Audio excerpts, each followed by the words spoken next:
first time out to the playa this year. I'm gonna be out here for about 2.5, 3 months.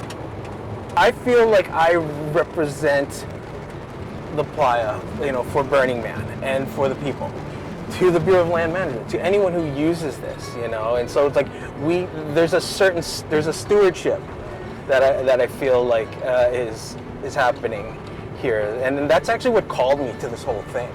I was an artist as well, and I feel like there's an art to this, and the art to this is actually, I think it's the art of erasing. It's the art of knowing where everything is and to erase it. We strive to be an example for doing things and using public land, and using it, and then also doing our best to leave it beautiful. And I think the world needs that example. We come here and we build, and then we burn and blow it up, and then we make it look like it never happened. And that's like the great disappearing city trick. So this time, and then come in the fall, right after the inspection happens, that there's this full circle satisfaction of like, yes, and it looks just like this when we're left.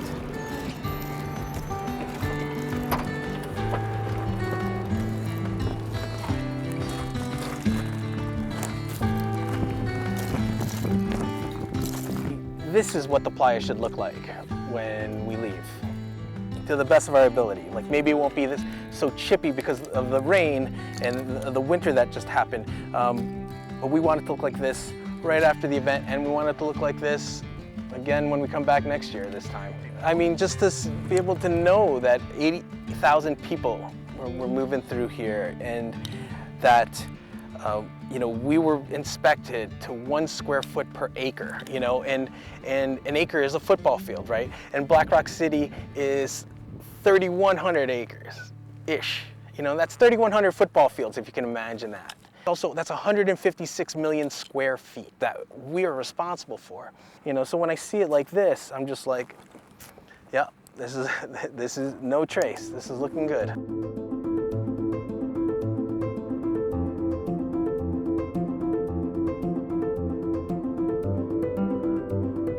It's important that we leave the Black Rock Desert in as good a condition as we possibly can, and that we remember that we are the primary stewards in terms of population numbers for this area.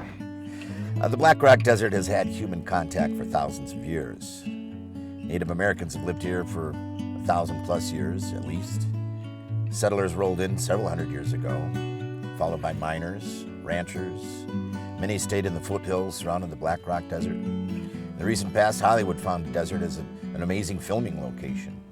In the 90s, the land speed record was set here, 760 miles an hour. And then in 1990, the Burning Man community found its way out to this location. And it's been a marriage ever since. And I've seen other events that have just completely trashed the joint. And that's not the case with us. And that's one of the main things I stick around for. And even our staunchest of opposers to this event cannot deny the leave no trace aspect of our city. So my role for Burning Man is that I manage environmental compliance. So I'm making sure that I'm communicating with the BLM about all of the things that we need to be doing to be in adherence with our permit, and then communicating that to the participants. So I manage a team of over 100 volunteers between Earth Guardians and Black Rock Rangers, and we have a huge outreach program about leaving no trace in this national conservation area. Not only is this a unique event in and of itself, but it's being held on a national conservation area, which means that there's higher levels of standards. Burning Man is the largest special recreation permit on the BLM in the United States. Burning Man Project is an intricate steward of the land, and they're very complex because they have 70,000 participants, and I believe from previous years it can be almost like a quarter, maybe a third new attendees to the event, so they have to pull out a lot of education up front and tell people that they're responsible. And education is one of our key components of our team, is to let people know so we can prevent things before they happen. And A lot of Black Rock City is receptive to it. They've been here before. They have a sense for what it is to camp and to leave no trace, but there are a lot of people that don't know that at all, and so this is the first time that they've heard about it. You know, as the event has aged and matured, and some of the participants have as well, they've been bringing in more travel trailers, more RVs, more things that have plumbing that can potentially fail. And so we're dealing with black water spills, sewage, and then also gray water spills, which are shower and kitchen water, essentially. And so if people aren't using their trailers properly or not keeping track of how full it is, it could eventually spill. And so we're having to dig that all up and make sure that it's not affecting the playa. So it's kind of a catch-22 of sorts, that we've created our own rules and regulations, and now we're having to have BLM enforce them. Every year that we have been on public lands managed by BLM, we have gotten a special recreation permit, but for 2019 we did an environmental impact statement, which is a much higher level, thorough analysis and document. And that process has led to many more requirements on our permit than we have ever seen. And so that process has been challenging as we see that there are opportunities for us to better inform our participants and the public about Burning Man culture and operations. It's really important for people to understand that their actions and decisions each step of the way as they're planning to come to Burning Man, as they're here on the playa, and as they depart, impact future decisions and restrictions about our permit. So the freedom to not have dumpsters and the flexibility to decide where to take your own trash and recycling, and to be self-sufficient and to think about your waste stream really depends on how we do as a community, and every person's efforts count. For context, this is the man base. Like, we are right here, dead center. There's 6 o'clock, 12 o'clock's that way, and boom, just like that, 80,000 people just showed up and getting ready to build, burn, blow it up. We were just here 5 weeks ago looking at the open playa and the beauty, and we're getting ready to restore it to that beauty. So we're gonna build, burn, blow it up, and leave no trace.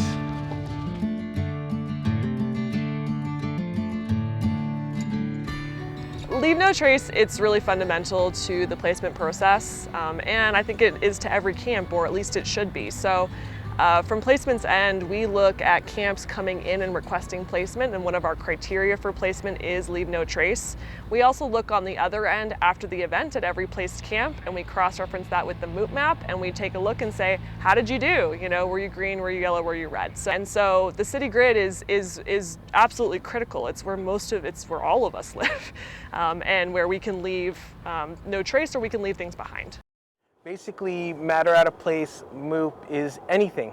It can be anything and everything that doesn't belong on this Black Rock Desert, which is everything. It could be wood chips, it could be plastic debris, metal debris.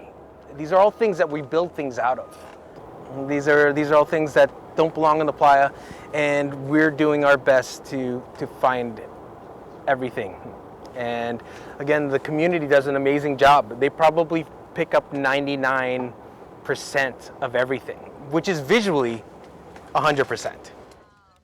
So yeah, the MOOP sweep doesn't happen until everybody's actually gone. The concept of the line sweep is to line up along the block and sweep from one side to the other with people picking up MOOP. We cover 4 blocks at a time. You can see that people are moving quickly. Some people are moving slow.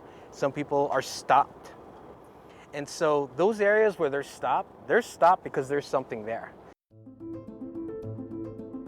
And then my crew, Highway Cleanup, follows up. Traffic of Burning Man has moved on, and it is safe for us to be on the highways. We hit the highways and we pick up all the MOOP on both sides of the highway as fast as we can. We'll pick it up within 48 hours, you know, and actually road debris is actually a safety issue. These are things that are falling on the highways. And there's a national message out there about road debris. It says, secure your load like somebody you love is driving behind you, because they are. And that's especially true of Burning Man in Black Rock City.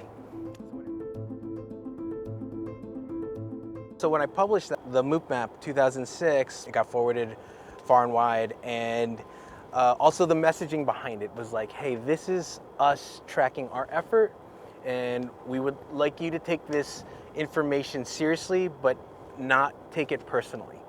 And that way we can all get better and keep building and burning and doing this again. And it kind of proved to me, it was like, oh, the community does care. They do care. And then every year it's gotten a little bit better and a little bit better. Also as we've grown. And it also, it's an indicator. It's a confidence indicator as we head into the BLM inspection. It's like we look at the map, it's colored out, we know where there were hot spots or where things were difficult, but now we're ready for the inspection. You know? So the Burning Man post-site inspection that the BLM has with Burning Man takes place around that first week of October. What is at stake for Burning Man is essentially a report card. It shows that all the work, all the team effort that the post-site inspection team has put into these last, 4 weeks ever since Labor Day, it's going to give them an A+. And I believe DAs told me, like, this is their Super Bowl. Like, they are so ready to have an A+ on this report card. The BLM will come out and they will they'll put a flag at the inspection point, and where the GPS said this coordinate, and then they will put a plastic bag and it'll have the coordinates on there. We'll go to each point and then we'll take out the flag, and then we'll pull out a stake that is tied to a rope that is 37.7 feet, and then we'll walk that radius in a line sweep. We'll line sweep that radius and pick up everything that we find in that circle. And then everything we find goes into that bag. And basically, so if that MOOP is bigger than 3.7 inches, that's a fail. So it's an intense standard that the BLM puts on Burning Man.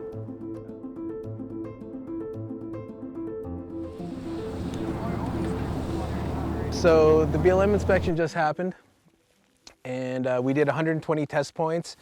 We had about 100 people doing 80 to 100 people doing the inspection, and it looks like we did great. I'm in awe right now. The pressure was on. There were no obvious fails. It almost looks like a perfect score, and I'm afraid to even say that out loud because it's not official yet. But I'm really proud of my crew, and I'm proud of the 80,000 people of Black Rock City for their Leave No Trace effort. I'm continually just blown away, and I would really love for the community and the world to really understand our Leave No Trace effort and the success of it. I just absolutely love that Leave No Trace is one of our core principles.